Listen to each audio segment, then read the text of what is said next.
Mano mėly youtuberiai, kur aš buvau dingęs, kur nekėliau video, tai buvau užsiėmęs. Grįžtam prie naujo piešinio, kuris yra gėlė. Tai ta gėlė yra ne pagal spalvas,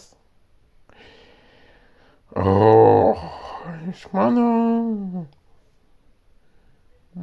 vaizduotės gėlė, mano spalvų. Čia gal ten matosi, kad juoda, tai buvo per mažai dažų buvo, jau baigėsi. Neturėjau kitų, tai nespalvinau. Tai va, tai gal ir bandyčiau, kad reikėtų tada naują lapą plėšti, tą naują tą daryti. Naują spalvą pradaryti, kad paskui nesinaudosi, kitų dalykų reikia piešinių daryti. Žodžiu. Pradėjau nuo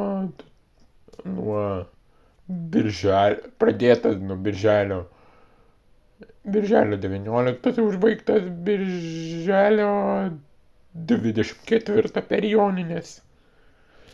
Tai vat, tai per kažkiek ten dienų ir tai vat, tai dar turiu TikTok'e, jeigu įdomus, rasit pagal tos žodžius, pavadinimus, kuris parašyta pačioj po video.